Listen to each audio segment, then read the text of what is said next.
excited because this is the first episode of The Brighter Side of Life, and boy, do I have an amazing guest. This is someone who has been inspiring people for a long time, for much of his life. He's that somebody for countless people, that somebody that you go to for guidance, for advice, for direction. He is a life coach, a mentor, a consultant, a spiritual director. He was involved in the news business for 30 years. Half of that time he spent running and building newsrooms from New York to California. In fact, I met him in San Diego because he was the executive producer at the ABC station in town, and I was the meteorologist. And I knew this guy was different. He was involved in ministry that was geared towards the porn industry. So can't wait to ask him about that. He is someone who now coaches and consults with companies and professionals about, taking their life to a whole new level. He is somebody that started a podcast with his daughter. The title is White Dad, Black Daughter. He has another podcast as well called Your Life's Work. He really is just amazing. He always has a really cool perspective on things. And the one thing I like, and this is what a lot of people say about him, is he doesn't bullshit, but he does it with grace. His name is JR Mahon. And I haven't seen him in a long time, but I've been following his work on all kinds of social media, and he's definitely keeping busy. Ladies and gentlemen, please say hello to JR Mahon. You're so sweet. You're so sweet. I've always loved you. I mean, it was the time we first met. Do you remember when we first met? Oh, yes. I mean, I've always loved you. Yeah, likewise. It was definitely mutual. Because one thing I knew right away, this guy does not BS, and you don't. No. Never, right? You can't bullshit people. There's no value. There's no value in relationships if you are in a continual stream of bullshitting people. I know. You don't get anywhere. Which is why the television business is so jacked up. And we're in Southern California. That's true. So there's like some kind of irony, and then other people look at you when you say that line, and they say, "Well, maybe you're actually one full of shit." I know, right? Yeah. So that's. And we're all trying to figure it out in the meantime, right? 100%. Yeah.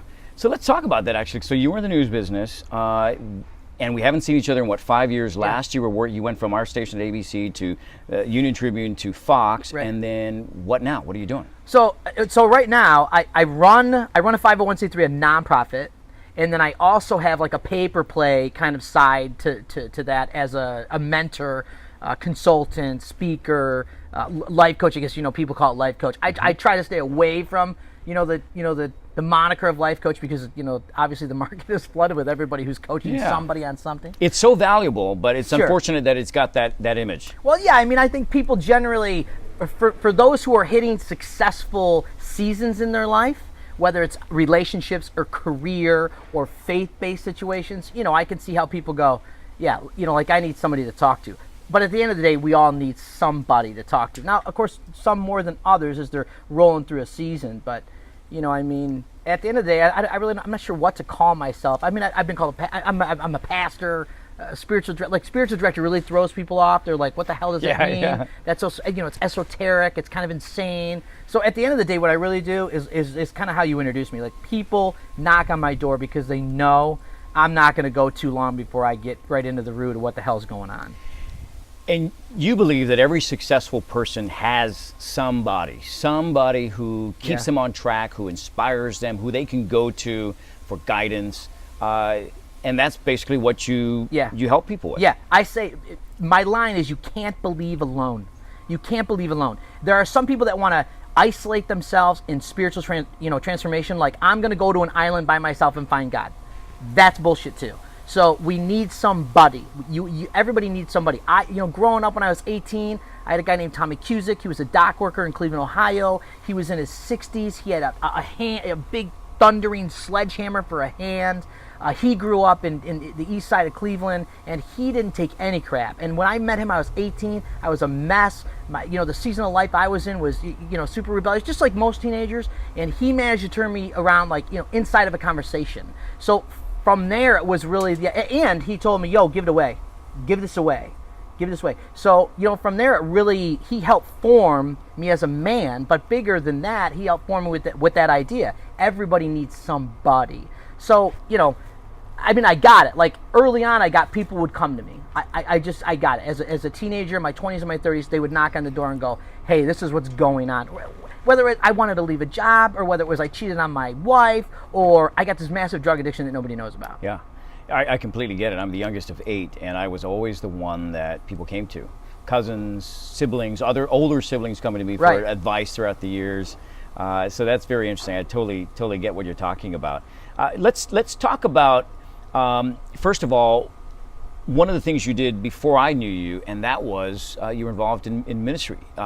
XXXchurch.com. Mm-hmm. What was that about? So XXXchurch.com started early 2000. There are 4 of us. There are 2 primary guys that got it going, a guy named Craig and a guy named Mike. And then my best friend at the time, Rob, and I, between our television background and Rob's design and marketing background, the 4 of us met. So when the 4 of us met, the ministry was probably 6 months to a year old. It was a ministry on the surface to just raise awareness about what was happening with porn.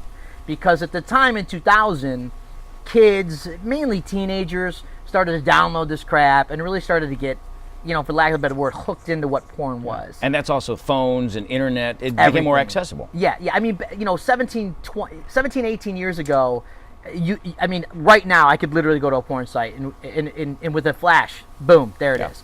17 years ago, you usually had to download it, so you had to download it, keep it in a file, keep it in somebody's hard drive, away from the family computer if that's what you were doing, if you didn't want to get busted. So we were just like raising awareness. We didn't want to shut the industry down. We could care less about shutting the industry down. The one thing that we did do that people freaked out about was we went to porn shows. So porn shows very much like home shows or car shows, or any industry that has a gathering place. Yeah, they have a convention. They had Was it in Vegas? Because when I worked in Vegas, two of them. One was in Vegas. One was in L.A. The one in L.A. was geared around consumer, and then the one in Vegas, the one that you're familiar with, was geared around the industry.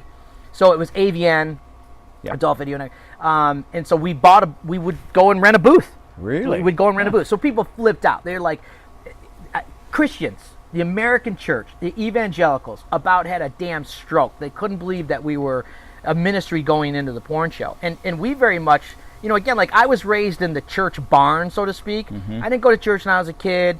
I didn't meet the Trinity, if you will, until I was like 18, 19. So, and for the most part, I'm a street theologian. I get people. And so in that way, I fashion myself, hey man, that Christ character, that dude really understood liberation. He really understood like trying to forward people's thinking, kind of getting them out of their own shit and the stuff that mired them. So it made absolute sense to go rent a booth in a porn show and not try to get people out of the industry. That wasn't it. It was like try to help people liberate from whatever it was that was killing them or driving them into a porn show or keeping them in the business and sharing some of that good news, if you will. So that's what we did. People went nuts. Interesting. People went crazy. And the porn industry rented the booth to you. So a couple ways. When we first rented, they were like, "Yeah, give us your money." Yes. They were like, "Yeah, we'll take your $5,000." But then they saw the PR that was happening around us. Like immediately, like New York Times, Chicago Tribune, Playboy did an article on us. London Times. I mean, CNN, Fox. At the time, MSNBC. Nightline did pieces on us. So I mean, everybody. So they saw that. So the porn industry was smart. They're super, super smart. And the one thing that the porn industry does well is market themselves. So they were like, "Hey, we'll give you a booth for free. Hey, we'll give you half off. Hey, we're starting a show in Miami. Could you come?" So all of a sudden, so they just liked the publicity. Yeah, they loved the publicity. But the turn for us is maybe we're a couple of years into this, and then we start to realize that they're calling us the porn pastors.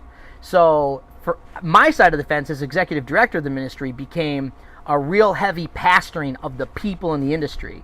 So that's where I really, felt the vibe, man. Like all of a sudden, these people that I had been around for a couple of years doing shows, and then when we weren't doing shows, we're bouncing back from LA to back east to wherever porn was happening as far as a business, and those are my buddies, those are my friends. Yeah. So we made these unbelievably great friends with these unbelievably great people in the industry, and we started pastoring them. And, sure, man, maybe one person would come out here and they would be like, "Yo, I don't want to do this anymore. What do we got to do?" And we'd help them get out. We never convinced anybody to get out. It's all bullshit. It's all like, the other thing I say is no convincing. I don't need, as a life structure, to be in an act of convincing anybody about anything. What I really need to do is be able to have the value of heart opened up heart and you've opened up the world. I mean, that's really what you do. And you open up the universe. You know, it's like your thing you were saying earlier. It's like, yo, I'm asking the universe. This is what I'd like, right? And so in my mind, it's like, you know, we're one with the world. We're one with the cosmos. We're one with one another. We're interconnected that way. So that's what we're doing with people. So did people actually, did anyone get out that you know of? Oh, yeah. Oh, my gosh, yeah. Yeah, and I still have relationships with them today. You know, I still have relationships with people in the business. I still have relationships with people that are out. I have one of my dearest friends who, his name is Chris. He lives in Rockaway, New York. He's, honest to God, man, probably one of my closest buddies. Help him get out of the industry. He was in some serious shit at the time, and we helped him get out. But I mean, that's one, you know, it's one story. But I just saw him a few months ago. Like you know, we'll probably see each other like once every couple years. Definitely communicate with him. But yeah. Wow, that's very interesting. I mean, gosh, that's a topic in and of itself. That's a whole podcast in and of itself. So we'll have to invite you back when we, if I start up a new one, or you know, need to talk about that in more detail. But let's talk about you talked about we're all one. You know, those kinds of I gravitate towards phrases like that because, especially with all that's going on around the world. Gosh, Las Vegas. I mean, within a month and a half, what happened in Las Vegas, what happened in New York, and what was the other one? You know, just politics in general. Yeah, really, right? The seemingly chaotic, violent world. Yeah. What do you make of it? Yeah, for me, I don't think it's any different than it ever has been in any other timeline of human existence. You know, from the time that man enters the scene to present day, we come in with this ego and this mindset that we can be God and know God and don't have to do God at some level. And again, when I'm a Trinitarian at heart. So, you know, I'm not people who are like, are you evangelical? I'm like, I'm the farthest thing from evangelical world that you could possibly understand. In a Trinitarian, I'm Father, Son, Holy Spirit. So there's a relationship that I have there, and that relationship builds itself out into the world as one. So again, like the way I framework it is like, yeah, the tragedies in Vegas, the tragedies in Texas, the political system that's going on right now, like, I mean, it's been spinning for years. This has been bubbling for years. We've had super violent times on the planet in the history of man. It's never not been like that. I think the recognition that we bring to the table right now, or the understanding that we have right now, is a very polarizing world-based media that brings it to us in a flash and in a second. So that makes people more aware, and I think that awareness is good. I think we're in a time right now that definitely needs a coupling of conversation. Like people are always like, just listen to one another. That's bullshit at the end of the day. Yes, we can listen to everybody, but where it's going to turn, man, is a really true understanding and acceptance of what's happening across the table. That's what really needs to happen. And that happens in you. It doesn't happen with the other people. That's true, yep. So I can listen to you all I want, but at the end of the day, I can get in my car and walk out of here and go, Robert's an idiot. You know what the hell. So at the end of the day, stay at the table, be aware of what's going on, and then in that, the heavy lifting of self, eradicating the ego, eradicating pride, eradicating identity based on X, Y, and Z, or whatever it is. If you can eradicate those three things, you got a great shot at being nothing but a full force of love in your life. And that's easy said. Yeah. Like that little framework I gave you is real easily said, but it's your life's work at the end of the day. That was a goosebump moment. I just had goosebumps because it's so true. And you post a lot on Instagram, and I love it because they're quick, short messages, great reminders. And one of the videos I saw, this was actually on your website, was "There's nothing wrong with you." Yeah. Because we sure do grow up, don't we, with that feeling. And even though we're generally confident, generally goal-getters, there's always that underlying, like, there's something to fix. Yeah. Yeah, it's bullshit. There's nothing wrong with you. Anybody listening, there's nothing wrong with you at the end of the day. So, again, I didn't grow up in American church, so I'm a street theologian right at that. But here's what Americanized, westernized Christianity and culture have brought to the world. If you know anything about the Bible, there's Genesis 1 is God, and it's just framework. It doesn't have to be belief, it's just framework. Genesis 1, God created the whole thing, created man, created all the stuff. And he said it was good. Good. Yep. And love, it's good. It wasn't until Genesis 3 that we get these two characters that emerge in the garden that are like, hey, I want to be that guy. And they're pointing back at God, right? They're pointing back, I want to know what he knows. And there's an ego development and a pride development. And of course, you know, they eat the apple, they eat the fruit, everybody goes crazy, and then God says, hey, you know, listen, you can't do me. I'm me. You can only do you. Yes. But we've effed this thing up like crazy. So yep. most people in America start in Genesis 3. Yes. We start in Genesis 3. Yes. We don't start in Genesis 1. We don't go, hey, God created you good. Yeah. God loved you and created you. He didn't create you to so you could be a pain in his ass and, oh, by the way, here's Jesus and I'll kill him too. It doesn't make any sense. The narrative of Christianity doesn't make any sense at that point. God loves us. He created us. He brought love and birth and life to us. So I always tell people, particularly in the evangelical community, start in Genesis 1. Don't start in Genesis 3. There is nothing wrong with you. If you're that person that thinks that people need to have some kind of behavioral modification because of salvation or spiritual enlightenment, you're an idiot, and that's not the way it goes. That's just not the way it goes. You have to be in a position to know that you are loved, created in love, and as a result, God looks at us and He loves us. And guess what? So does Buddha, and so does any principles inside of spiritual transformation. Bring any religion to me right now. Guess what? The center, the omega point is always love. Absolutely.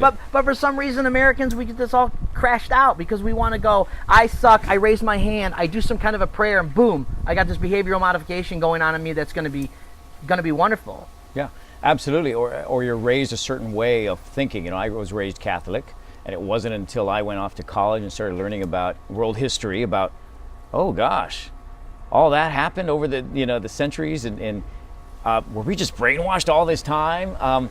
Dude, look at Catholics. I mean, Catholics actually have that thing, Catholic guilt. Yeah. Oh, yeah. Catholic guilt. In other words, there's a shaming and a guilting going on in any form of spiritual transformation. Yeah. What is that? Yeah. I mean, you know those people on Facebook lately? They've been going, oh, I suffer with some kind of crazy disease, and I'll know who my friends are if you share this post. Immediately there's guilt and there's shame put on people. Immediately. So take the guilt and the shame out of spiritual transformation, and you find the omega point of love, oneness as a whole, right? People are like, well, do you disagree with Buddhists? Do you disagree with Hindus? What do you think of the atheists? Well, I'm like, for me, there's no metric. I don't have a metric for that.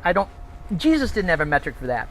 He didn't have a metric for it. That is so true. I also had studied all the different religions. We had to take that sequence at Pepperdine University, and I realized Pepperdine. Yeah, right. Club Med for Kids, we call it.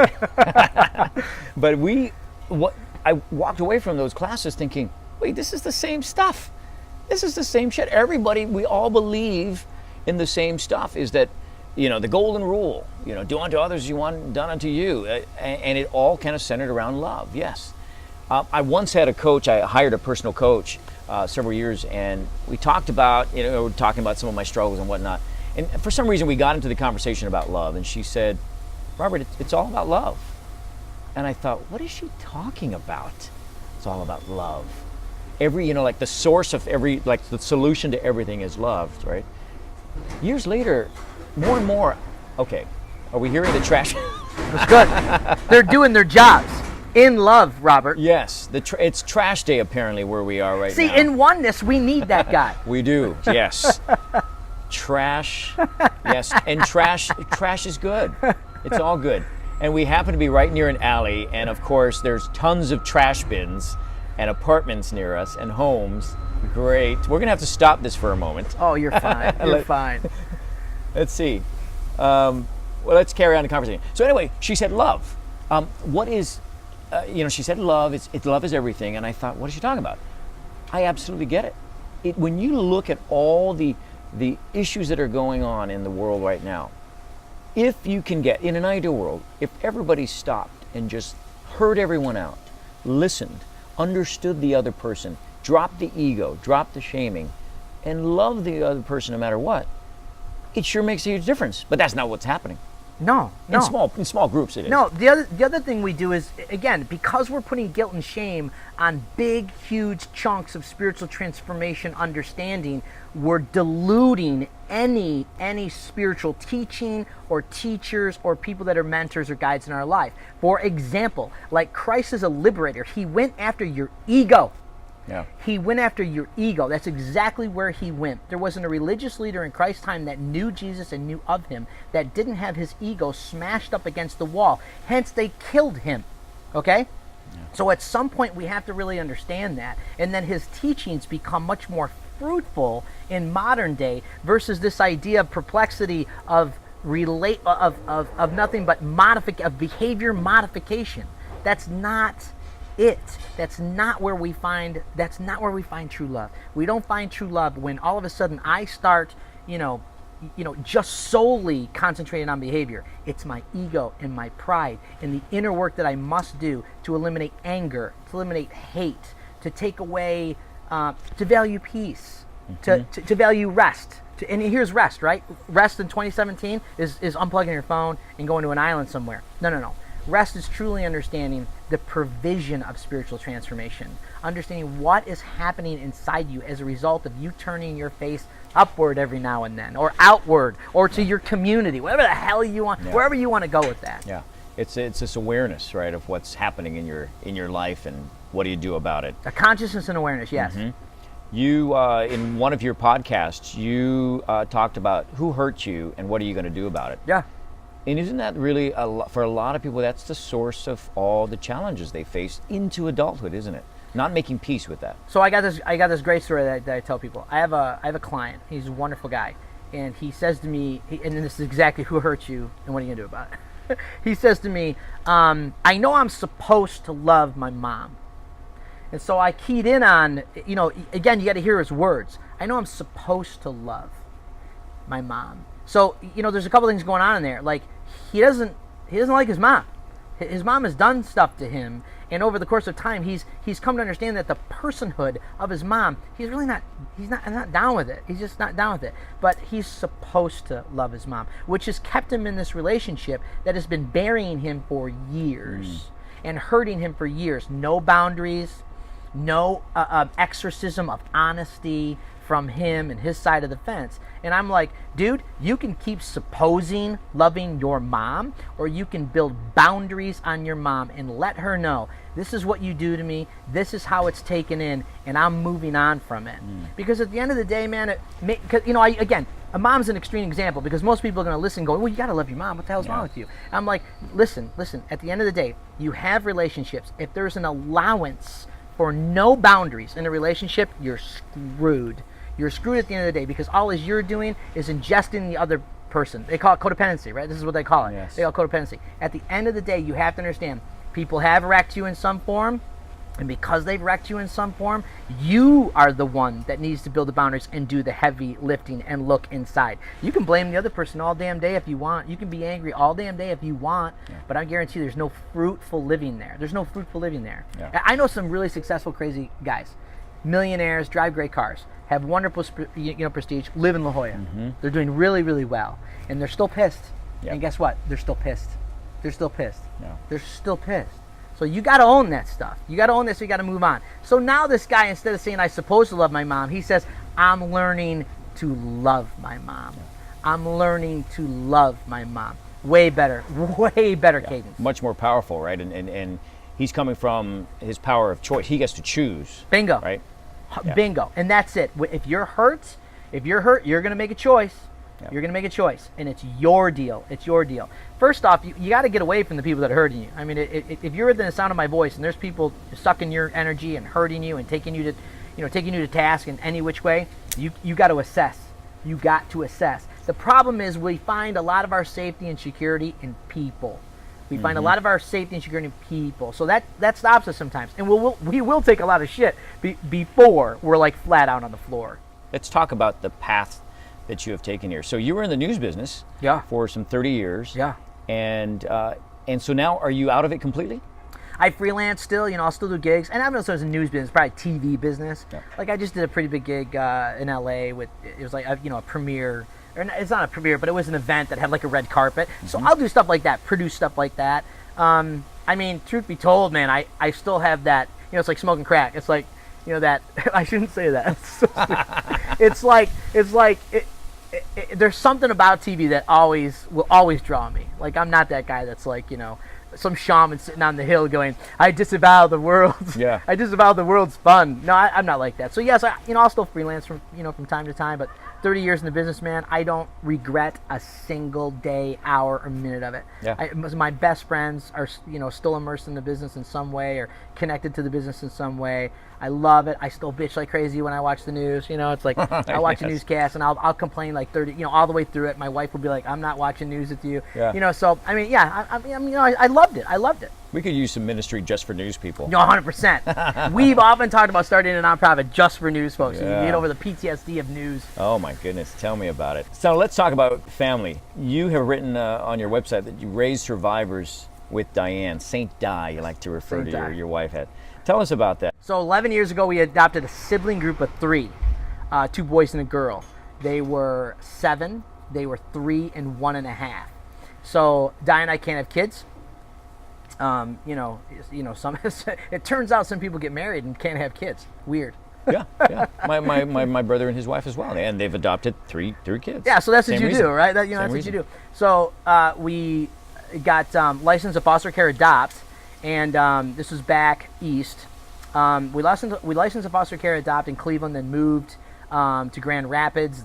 That move was all about XXX Church because there was a church kind of funding our entrance way into XXX Church. So while we were there, we adopted 3 kids, a sibling group. Got them in one day. The story goes it was like the second week of October 11 years ago. Agency called us and said, we have an emergency placement for 3 kids. They've already been in 4 homes. We need to get them a regular deal or else we're splitting them up. That got us to the table because we didn't want to see that happen for anybody, particular sibling group. And we opened up the files, and it was, at the time, horrendous.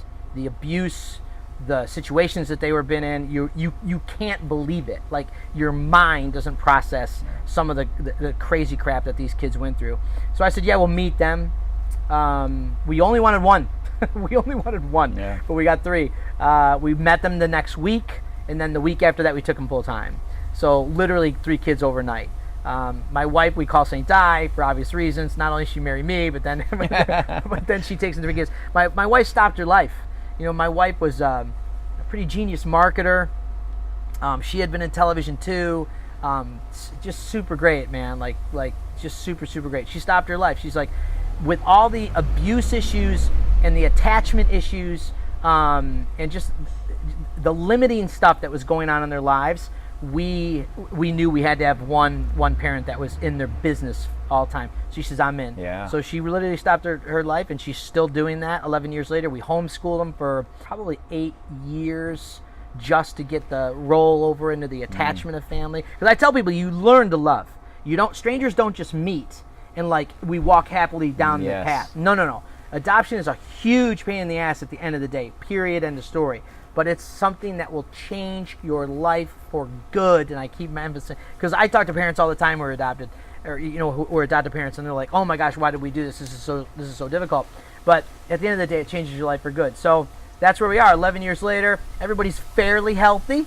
We have a team of people around each kid because each kid has a little different something going on. My youngest is a sports guy. My middle guy loves horseback and kind of engineering, and then Mia, my 17-year-old daughter, who's going on 30, loves makeup and everything that a teenage young woman would like. The internet, she loves the internet. And it's perfect though that you guys started the podcast, White Dad, Black Daughter. Yeah, White Dad, Black Daughter. Oh, it's so entertaining. Our kids, one is half Mexican white, one is all white, and then the other one, Mia, my daughter, she's African American white. So our house is kind of like a meeting at the United Nations. Yes. So we recognize that right away. That is great. And then Mia and I have always had a real connective bond inside of that. So she's always said, "Hey, we need." And again, she's a teenager in 2017, so they're living online, they're living on YouTube, they're living in vlog world, and she's always like, "Yo," and she knew I did a podcast. She was like, "We need to do a podcast." So I said, let's do the podcast, but let's do it around dad, daughter, white, black, and adoption, and just all the stupid stuff that comes out of that. So she loves it. And truth be told, she's the star. I mean, I'm not. I mean, she Both opens of you up her got mouth. your own, personalities. That's what makes it. Dude, she opens up her mouth, and it's just like I'm always like, when you record that podcast, you're always like I know. like living on a prayer. Like, what's she gonna say next? Because she's so out, which is great. But just the topics you talk about, I've always told my siblings, who have kids, you got to be able to maintain an open relationship with your kids. You got to be able to make sure they can come to you and talk about anything. Yeah. That you're not going to judge them. Yeah. They can't be scared of you. They can't be scared of you. Some might say, yes, you got to show them who's boss. I don't mean that, but they cannot be scared to come to you and say, hey, mom, dad, someone wanted to share some weed with me today, or someone, sent me some nudes on my phone. They have to be able to come to you and talk to you, and you feel like that's the kind of relationship you're developing with your kids. Yeah, super, super hard to get there, but yes. I mean, that's over time. Again, 11 years, like, I had to learn to be a dad, like, real quick. So I've made huge mistakes, like massive, massive mistakes, particularly with Mia, because she was the oldest. But at the end of the day, I think some of my mistakes are like I want control, and then I want control on my terms as a 50-year-old white guy, and that doesn't look like what it needs to look sometimes for a 17-year-old African-American girl. So, like, you have to give up some of that control and hope that some of the conversations you've had are going to, like, land in good places. Some have, some haven't, Yep. but that's the bag you get as a parent. Now let's quickly talk about the new ministry you started up. Yeah. How does that differ from the first one? So again, Triple X Church was like this, like, I always tell people it's like a shotgun to the face. Like, you say Triple X and church, and you put them together, people flip out. Yep. So, for us, we knew that kind of branding or name recognition would get us a certain look. What came out of Triple X Church, though, for me, again, is this real idea of spiritual transformation, of really a oneness and opening yourself up to the community, the world around you, and really understand where that mojo's flowing from and to. So, right after Triple X Church, I had started something called Hollywood Pastor, because when we did Triple X Church, like, we got into the porn business, and the porn business has a real good funnel into the regular industry of Hollywood. So I was seeing a lot of people that were in the industry. So Hollywood Pastor kind of like fizzled out because I jumped back in the news business because we were raising these 3 kids at the time, the whole 9 yards. But this whole idea of spiritual direction was still very much sitting on the back burner because people were still coming to the house, knocking on the door, and wanting to spend the weekends with us, or wanting to spend, hey, can I come up Wednesday night? Hey, do you got time on Friday? And that's never stopped.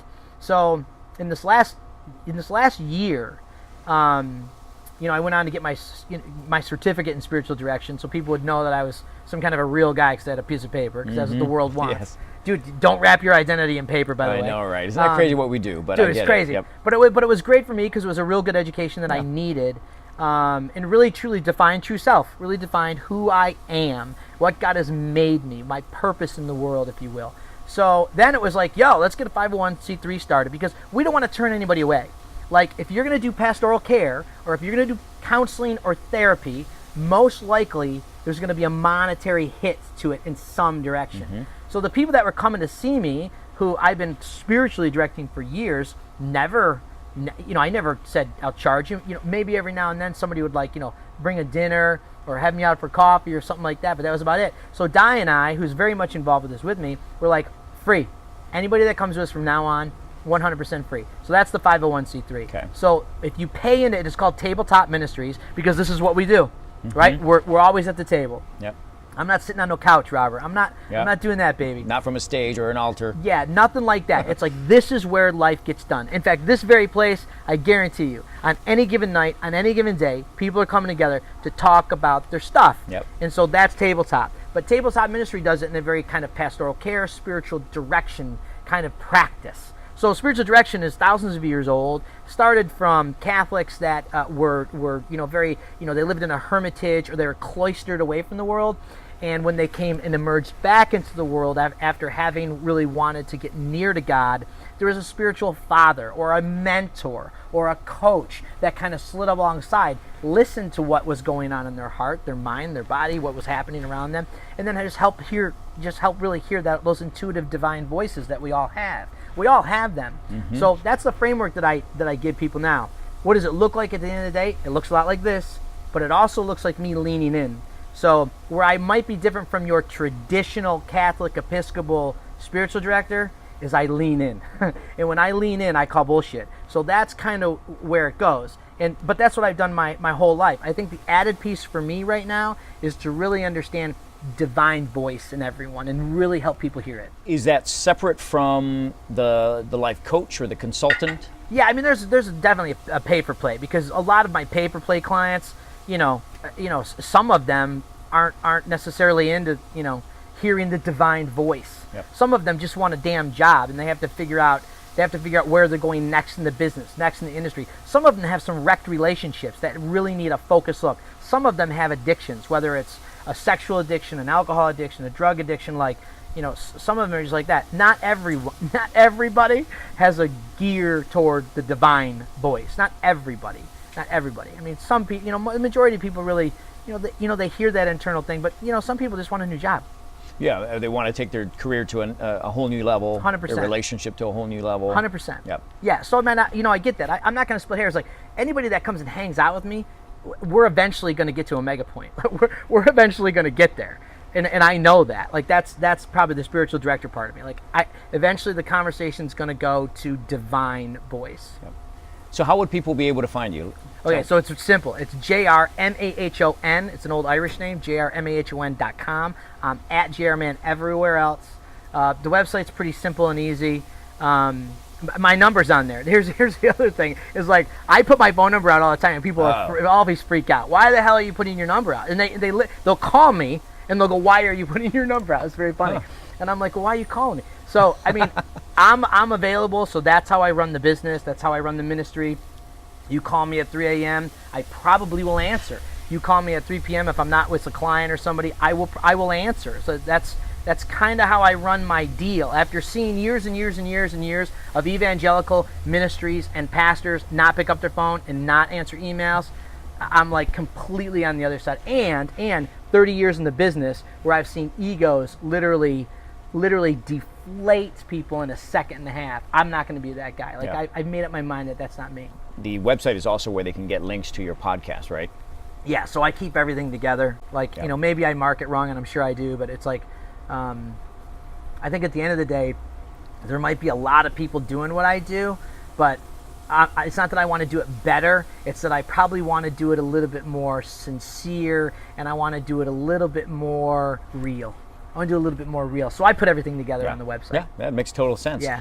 And if not, if you're on some other platform to listen to podcasts, it's White Dad, Black Daughter. That's the one name for the podcast. Yeah, and the iTunes, other one is White Dad, Black Daughter. iTunes, White Dad, Black Daughter, and then on iTunes, it's Your Life's Work, which is what I fashion everything. I just say, hey, this is your life's work. Yeah. Is Mia off to college? She went to the airport. She went to the airport. She's going to the East Coast for a week to hang out with cool makeup people at QVC. I'm all about telling the kids, like, whatever your passion is, let's find the people and the education resource. Yep, inspire them now. I mean, 4-year does Mia need a 4-year degree to be heavy hitting inside the makeup industry? Yeah. Maybe. I don't think so, but maybe. Yeah. And if that's what her desire is now, and just to explain a little bit, so she's going to meet Kirsten Lindquist. Yes. Who we used to work together with at ABC. The belle of the ball at QVC. Yes. So don't piss her off, Robert. You may not get your QVC order. I know. So tune into QVC, and you can check her out as well. So she was very nice to be to host Mia for the week. Dude, the kids have fans. Yeah. The kids have fans. All 3 of my kids have fans. All different from one another, but they all have fans. They'll do anything for those kids. Anything. That's great. It's amazing. What a great support system you've built. Oh my goodness, so much more we could talk about, but I know you've got to run, so I really appreciate your time. Dude, I'd kiss you if you weren't so far away. You're one of my favorite people in the world. Oh my goodness. You might be my new spiritual director. I might be calling you and emailing you and texting you. You may. JR, man, I trust you got something out of our conversation, a whole lot of stuff, because this guy's real. I mean, he talked about being real, and he absolutely is, and I love what he does, not only in his personal life, but in his professional life and just everything he does to inspire people of all walks of life. Really honored too that he chose to be the first guest of the Brighter Side of Life.